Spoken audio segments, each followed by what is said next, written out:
I found my wife's affair diary years later. She wrote how much she loved him and forgot I even existed. It was just an old box. I was cleaning out our hall closet, trying to make space for Caleb's winter coats and toys that had slowly taken over every square inch of the house.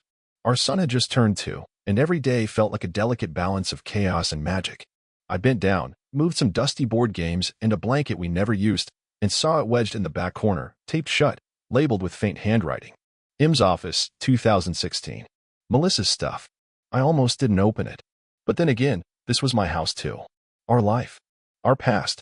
And part of me, the part that never really healed from 2015, still didn't trust what had been swept under the rug. So I peeled back the tape. Inside were random office things. A framed certificate. A couple of USB sticks. Some old books from her teaching days. And at the bottom, a leather-bound journal. My heart thudded. I recognized it immediately. She used to write in it all the time when we were dating. She said it helped her stay grounded. It wasn't locked, but she always kept it private, said some things were better left just for her. Back then, I respected that. Now I had too many unanswered questions. Because in May of 2015, Melissa told me she had kissed a coworker years earlier. That it was a mistake. That it was short-lived. That she felt so guilty she ended it and hadn't spoken to him since. She cried when she told me. She said it was killing her. She wanted forgiveness. She said she'd never do anything like that again. I believed her. Before we go further, don't forget to like this story, hit subscribe, and tap the bell so you don't miss what happens next, or at least. I tried to, but something never sat right. And then, 6 months ago, I found the real truth in this journal. I sat down on the floor of the closet and flipped to the first page, hands already shaking. September 12, 2011, I met someone today. His name is Jason. I knew the moment he sat across from me in the conference room that my life had just split in two. He has this confidence, not arrogant, just magnetic. I couldn't stop smiling. The only thing wrong with him is the ring on his finger. And mine. I stopped reading. My ears were ringing. Jason. A name I had never heard until that moment. Not once. Not during her confession. Not during therapy. Not ever. I flipped a few more pages forward. More entries. Meetings. Laughs. Lunches. Then one that froze my blood. November 3rd, 2011, he told me today that he thinks about me every night. That he dreams about me. That he hasn't felt this alive in years. I told him I feel the same. We didn't touch yet. But my body aches for him when we part. I know what I'm doing is wrong. I just don't care anymore. I sat there for a long time, trying to breathe. Trying not to vomit. Trying not to scream. It wasn't just a kiss. It wasn't just a mistake. It was a full-blown affair. Emotional. Physical. Ongoing. And it started barely a month after she got that new job, the one she was so excited about. The one she celebrated with me over wine and Thai takeout while telling me how lucky she felt to have someone like me by her side. She was lying. Back then, I had my suspicions. Little things that didn't make sense. Nights she stayed late without a clear reason. Weekend work events that didn't include spouses. The way her phone was always face down. Every time I asked, she looked me in the eye and said, "I love you." You're imagining it. Gaslighting. Manipulation. I believed her because I wanted to. I loved her. God help me, I still do. And now? Now I was reading, in her own handwriting, how she threw all of that away like it meant nothing. January 7th, 2012, we made love for the first time tonight. It was like my soul had been asleep and he woke it up. Every inch of my body felt like it belonged to him. I thought I would feel guilt. I didn't. I felt free. I slammed the journal shut. That word. Love. I remember that January. I remember surprising her with a weekend trip to the coast. She said she was too tired to go. Said she needed rest. I brought her soup. Rubbed her back while she watched Netflix. That same weekend, the exact one, she was with him. That's when the shaking started. I stood up, dizzy, and stumbled to the bedroom, journal clutched in my hand like a bomb that had already gone off. Melissa was sitting on the bed, folding Caleb's little clothes, humming softly to herself. She looked up, smiled. "What's that?" she asked. I didn't say anything. I just stared at her, at the face of the woman I had built a life with, at the mother of my child, at the person who had promised me, years ago, that it was nothing more than a kiss. "Where did you find that?" she asked again, slower now. Her voice wavered. I didn't answer, because I already knew what was coming. The denial, the panic, the backpedaling, the version of the truth.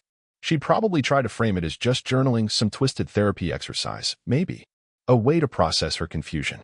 But I'd read too much already to be fooled. Jason wasn't a fantasy. He was real. He was in her life for 3 years. He was in her bed, in her heart. And I was just the guy she came home to. I left the room. I needed space. I needed air. And all I could think as I stood on our porch, gulping oxygen like it would undo what I just read, was, who was this woman I married? And worse, was she ever really mine? I didn't sleep that night. Melissa didn't say much when I left the room. I think she knew that I had read enough, that the illusion was shattered, that I had seen who she really was during those years, not the woman in our wedding photos, not the mother of my son, not the wife who cried at romantic movies or used to kiss my forehead when she thought I was asleep. The woman in the journal? She was someone else entirely, and I needed to understand her. So when the house was silent, and Caleb was tucked in tight in his room, and Melissa had quietly closed the bedroom door behind her, I sat in the living room with a whiskey in one hand and that journal in the other. And I read. God help me, I read every page. February 19th, 2012. I've started memorizing the way his voice sounds when he's tired. There's this rasp to it, like he's been whispering secrets all day. When he leans close to talk to me during meetings, I can feel his breath against my neck, and I can't focus. All I think about is finding a way to be alone with him. I stared at the words like they were burning. That was the week I had my appendix out. I'd been in pain for days, finally rushed to the hospital. She had held my hand through the ER waiting room, kissed my forehead after surgery. I remember telling people how lucky I was, how amazing she had been. She wrote that on the same night I came home from the hospital, March 4th, 2012, I don't think I love my husband the way I thought I did. I love the idea of him. I love how stable he is. But with Jason, I feel alive, desired, real. When he touches me, I forget I exist outside that moment. That was the first time she stopped using my name in the journal. From that point forward, I was my husband. She had erased me. I was just a placeholder now, a man who paid bills and warmed her bed while she dreamed of someone else. Jason had become the one who got her emotions, her attention, her passion. And I got the scraps. And she was proud of it. April 27th, 2012, Jason kissed me in the parking garage. It was fast, hungry.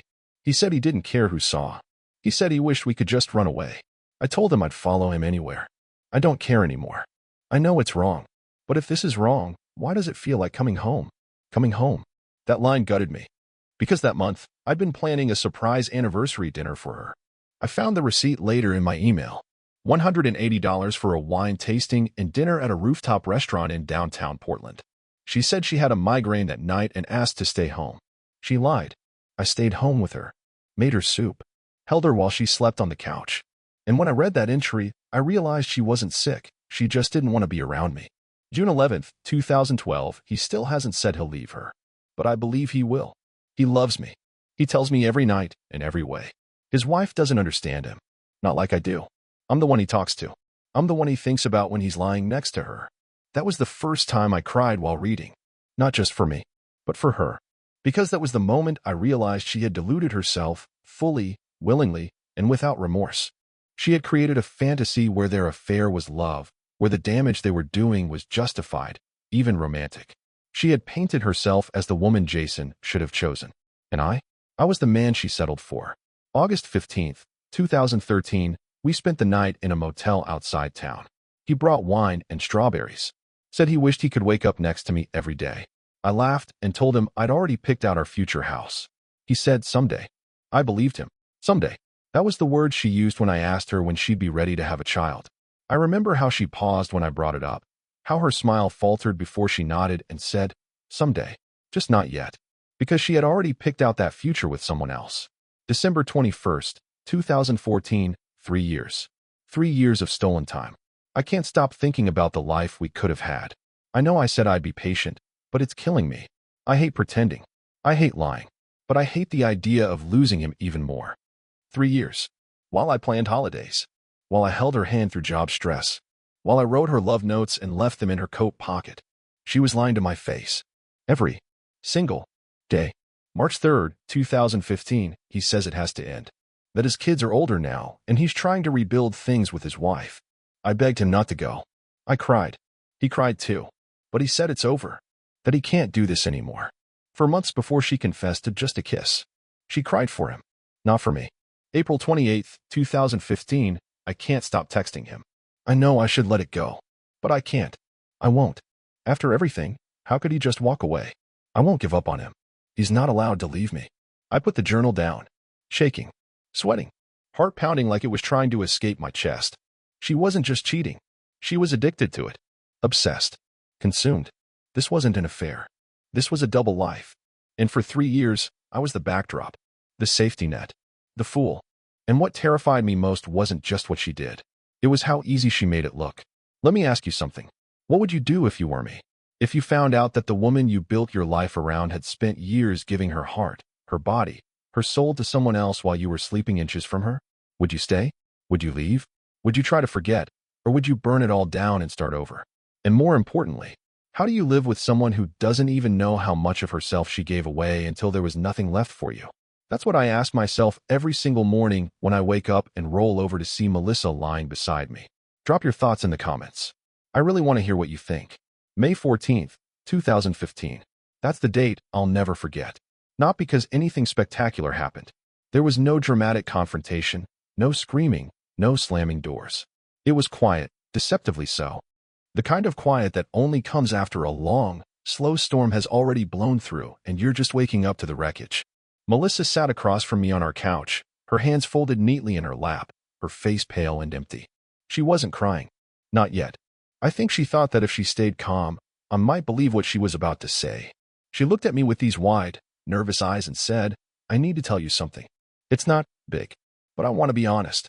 My stomach tightened. Even back then, I'd already spent years doubting my instincts, questioning myself every time her phone buzzed late at night or when she got weirdly defensive about harmless questions. Still, I held on to hope. And then she said it. Back in 2012, there was a guy I worked with. Jason. We got too close. One night, we kissed. That's all it was. One kiss. But it scared me. And I stopped it. I cut things off right away. A kiss. That was her word for it. Just a kiss. No mention of the 3 years she wrote about in her journal. No mention of motel rooms, whispered I love yous, or promises of leaving their spouses. No mention of the dozens, maybe hundreds, of nights they spent together while I sat home thinking she was at work late again. No, just a kiss. And she was so calm when she said it. Like she had practiced the line in the mirror. Like it was rehearsed. Like she already knew exactly which parts of the truth she could safely reveal and which parts she needed to bury deeper. I remember blinking at her, confused, trying to process what she had just dropped into my lap. "I thought you said you barely knew anyone there," I replied, voice tight. "That it was all just coworkers. That nothing ever happened." She looked down. I lied, she whispered. "I'm sorry."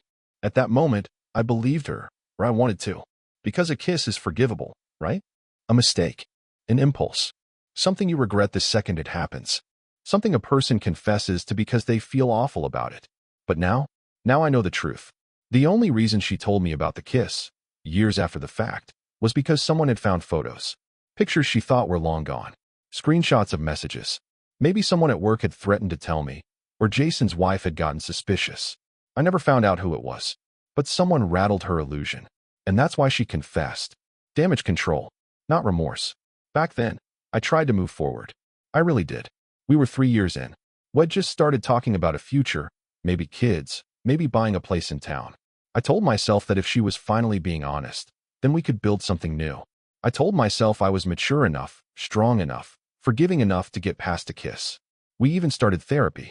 She cried in sessions, talked about shame, confusion, temptation. Our therapist, a woman named Claire, was patient, soft-spoken. She kept asking Melissa what she felt during that time, what made her seek out attention outside of our relationship. And Melissa said all the right things.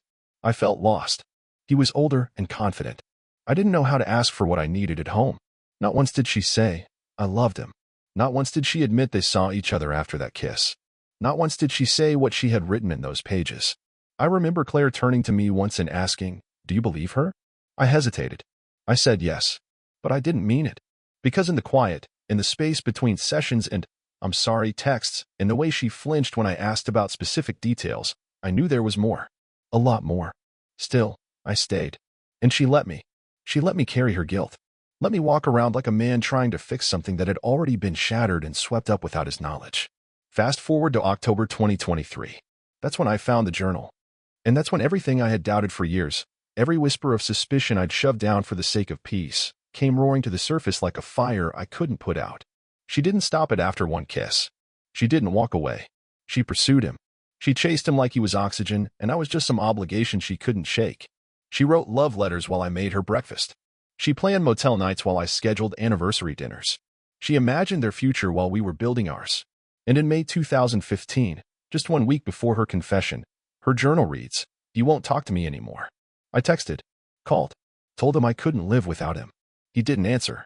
I feel like I'm drowning, but I know he still loves me. He has to. So when she sat on that couch and told me it was just a kiss, she was still mourning him, still hoping he'd come back. She cried that day, but not for me. She cried because he was gone. And now, years later, after therapy, after a wedding, after a child, I'm sitting here wondering if any of it ever meant what I thought it did. Every memory feels tainted. Did she mean it when she said yes to marrying me? Did she feel something real when she held our son for the first time? Or was I always just the fallback plan? There's something cruel about hindsight. It turns memories into illusions. Things that once felt warm and safe suddenly start to feel staged, rehearsed. You look back at conversations you thought were loving, eyes you thought were honest, moments you thought were yours, and all you can see is what was happening just outside your awareness. In the shadows. Behind the curtain. That's how it feels now when I think about 2012 to 2015. The years Melissa was with Jason. While I was planning our future, she was busy rewriting our present, making it look real enough for me to believe it, while secretly carving out another life for herself. I wasn't her husband during those years. I was her cover. And what's worse, I didn't even see it. We were in our 4th year together. Not married yet, but close. We talked about it often. Where we'd live, how many kids we wanted, the kind of house we'd someday have. I remember lying in bed next to her one night in late 2013, asking, "Do you think we'll be like those old couples who still hold hands on the porch?" She smiled and nodded, then reached over and kissed my shoulder. That same night, her journal entry read, "Jason kissed my back while I was getting dressed. He told me he wants to grow old with me. That someday we'll sit on a porch together with a dog and coffee." I told him, "Let's start today." That entry broke me when I found it, because it meant every time she repeated one of our private lines, every someday, and just you and me, it might not have even been mine. It might have belonged to him. I started seeing patterns. In 2012, she'd started working late. A lot. Said her new job in the city demanded more hours. She'd come home exhausted, glassy-eyed, sometimes buzzing with energy, sometimes short-tempered. I remember once suggesting she take a weekend off, go up to the coast, just us, get away. She said, "I wish I could. But this project's too important. They need me." I believed her. What she actually wrote that weekend. Jason and I stayed at that little Airbnb with the wood stove. It felt like a honeymoon. I woke up next to him and forgot, for just a second, that I had to go back to my real life. Her real life. That's what I was now. The obligation. The thing she had to go back to. The dull backdrop behind the vivid movie she was playing out with someone else. And the saddest part? I had no clue. I brought her coffee in bed. I rubbed her feet when she got home. I wrote her little notes and tucked them into her purse. She used to send me texts that said things like, "Thank you for being so good to me." I'm lucky. I believed her. But now I know what else she was doing during those days, texting him too. Sometimes right after me. I remember one night in particular. Valentine's Day 2014. I went all out. Cooked a full dinner at home, steak, roasted vegetables, her favorite red wine. I bought her a silver necklace and wrote a card by hand. She teared up when I gave it to her, said it was the most thoughtful thing anyone's ever done. She even left the card on her nightstand for weeks. But I found the journal entry later. I almost laughed when he handed me the necklace. Not because it wasn't sweet. It was. But because I couldn't stop thinking about Jason's hands on me the night before. He said I was glowing when I walked into work today. I told him he was the reason. She wrote that the day after I gave her the necklace. She smiled at me, slept with me, ate the dinner I made. And all the while, she was replaying a night with someone else. That memory doesn't hurt, it hollows. It makes you question your own sanity. Because if she was that good at pretending, how much of the life we built is even real? I keep going back to the idea of Caleb, our son, because somewhere in all this destruction, there's still something pure. He was born years after the affair ended, after Jason was gone, after the journal went quiet. And he's real, honest, pure-hearted. The best parts of both of us, somehow. And yet, I can't shake the feeling that even he exists on a timeline built from betrayal. Because Melissa didn't just cheat on me, she built an entirely separate reality. And she let me keep walking in mine, completely unaware. There was another moment, in 2015, right before her confession. I remember her lying next to me in bed, staring at the ceiling. I asked what was wrong. She said, "I don't know. I just feel Lost lately. I pulled her close. I kissed her forehead. I told her, whatever it is, we'll get through it together. She whispered, I don't deserve you. And I thought that meant she was grateful. But now I know it was guilt. Maybe even a tiny sliver of regret. But not enough to tell me the truth. Not enough to stop her. That's what I keep circling back to. Not just what she did. Not just how long she did it. But the fact that she didn't stop until she was forced to. She didn't choose me. She lost him. And I was the consolation prize. It's been 6 months since I found the journal. 6 months since the truth stopped being something I suspected and became something I couldn't unsee. We're still together. Still in therapy. Still trying. Trying because of Caleb. Our 2-year-old son. The one bright thing in my life that makes sense. The one reason I haven't packed a bag and walked out the door or told her to. Because here's the thing. He didn't ask for any of this. He didn't choose to be born into a home where one parent betrayed the other, and the other can't look at her without replaying years of lies like a movie reel stuck on repeat. He deserves a home. He deserves a family. So every day, I put on a brave face and go through the motions. I read to him. I chase him around the backyard. I tell him I love him 100 times a day because I never want him to feel the crack that's running straight through the middle of our house. But it's there. And I feel it every time I watch Melissa hold him like she used to hold me. Every time I see her laugh with him, genuinely, and wonder if Jason ever saw that laugh. If he ever kissed the same mouth that tells Caleb, you're my whole world. If he ever touched the hands that now rub our son's back until he falls asleep. And I hate that my mind goes there. Because this isn't Caleb's fault. And some part of me still believes Melissa loves him with every fiber of her being. But here's the darker truth, the one I haven't said out loud, not even in therapy. Sometimes I look at my son, and I wonder if staying makes me a good father or just a broken man too afraid to be alone. Melissa's different now. I won't lie about that. Since I found the journal, she's been raw, less defensive, more open. She's told me things I never thought I'd hear. Not just facts, feelings. She confessed how she spiraled when Jason ended it. How she hated herself for months. How she was ashamed of what she had become but didn't know how to stop chasing the only thing that made her feel seen. She said I was never the problem. That I was always good to her. Too good. That being with Jason made her feel like the bad girl for once. Like someone exciting, reckless, worthy of desire instead of routine. And when I asked her, do you still think about him? She didn't answer. Not at first.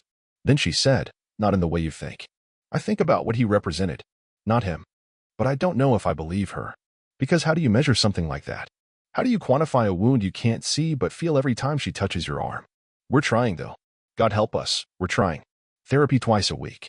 Date nights once a month. Journaling exercises. Honesty drills. And sometimes, I see flashes of the woman I fell in love with. The one who used to dance barefoot in the kitchen, who used to trace the outline of my jaw with her fingers just to feel closer. And I wonder, is she still in there? Or am I just chasing a ghost? The way she once chased a fantasy? One night last week, I stood in the doorway of Caleb's room after we put him down. Melissa was beside me, her head resting on my shoulder. It was quiet, soft, almost peaceful. She whispered, I know I don't deserve you. And I whispered back, you're right. It was the most honest moment we've had in months. She didn't flinch. She just nodded. Because she knows. She knows what she did. She knows I see it every time I look at her. And yet, I'm still here. Am I a fool? Or a fighter? Am I staying for Caleb? Or because some part of me still loves her? I don't know anymore. I really don't. But I know this. Something inside me broke the day I opened that journal. Something that love alone may never fully repair. There's a line in therapy Melissa once said, and I've never forgotten it. She looked down, her voice barely more than a whisper, and said, I didn't think it would matter, because I thought I was already gone. At the time, I didn't respond. Not out loud. But the truth is that line shattered me, because it told me everything I already feared deep in my gut. That for years, while I was loving her, planning a life with her, building a home around her, she was halfway out the door, living in a world where I didn't even exist, where our story had already ended, and she was rewriting a new one in secret, starring someone else. And even now, after everything, part of me still hasn't forgiven that. Part of me probably never will. We had a breakthrough moment 2 weeks ago. Melissa and I were sitting on the back patio after Caleb went to sleep. The baby monitor was beside us, glowing softly. There was no whine, no laughter, just the kind of heavy silence that follows people who've stayed in the same room too long without saying the thing that needs to be said. She looked at me and asked, what's left? I said, what do you mean? And she said, completely flat, like she was bracing for it, I mean, what's left between us? I didn't answer at first. Because the truth? I didn't know. There was love. Maybe. There was loyalty. Definitely. But trust? That's the thing no one warns you about. Once it breaks, it doesn't shatter like glass. It rots slowly, like a foundation cracking beneath your house. You keep living on top of it, convincing yourself the walls still feel solid, until one day you wake up and nothing is level anymore. I finally asked her what I'd been holding back for months.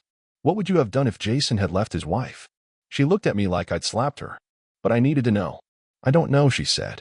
No, I pressed. Be honest. Would you have left me? She didn't speak. And in that silence, I had my answer. She would have. I was plan B. I had always been plan B. And suddenly, I felt something shift in my chest, like a rope loosening. Not anger. Not grief. Just clarity. I had spent years building a life on the idea that love could fix anything. That loyalty could be louder than betrayal. That if you fought hard enough, you could earn your way back to peace. But you know what no one talks about? The fact that sometimes walking away isn't quitting. It's healing. It's choosing yourself. The next morning, I packed a small bag. Melissa was in the kitchen with Caleb, feeding him cereal, humming a song. It hit me hard, how normal everything looked. How easy it was to pretend. But I couldn't pretend anymore. I'm going to stay with my brother for a while, I said. She turned, confused. Why? Because I need to know who I am without all of this noise. Without the journal. Without the lies. Without the weight of pretending we're okay. She froze. Eyes wide, spoon halfway to Caleb's mouth. You're leaving me? I shook my head.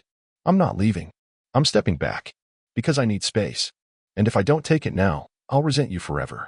And I don't want to do that. For me. For you. For Caleb. She started crying. And I let her. Because this time, the tears weren't going to change my mind. It's been 3 weeks. I've been staying in a guest room. Sleeping better than I have in months. Seeing Caleb on the weekends. Talking to Melissa. Less. Guilt still creeps in some nights, whispering that I'm letting my family fall apart. That I should go back. But then I remember her words. I didn't think it would matter. And I remind myself I matter. My heart matters. My peace matters. And maybe someday, we'll find a way forward, together or apart. But for now, this is what forgiveness looks like for me. Not forgetting. Not pretending. Not rushing. Just honoring what was lost, and finally making room for something new to grow. Even if that something is just me. Now let me ask you, listening to this right now. If you were in my shoes, if you found out the person you loved, the one you built your life around, had been living a double life behind your back for years, would you stay? Would you try to fix it for the sake of your child, to keep your family whole? Or would you walk away the moment you saw the full truth, no matter how much it hurt? Be honest. What do you think you would have done? Let me know in the comments. I need to hear it, because some nights, even now, I still don't know if I did the right thing.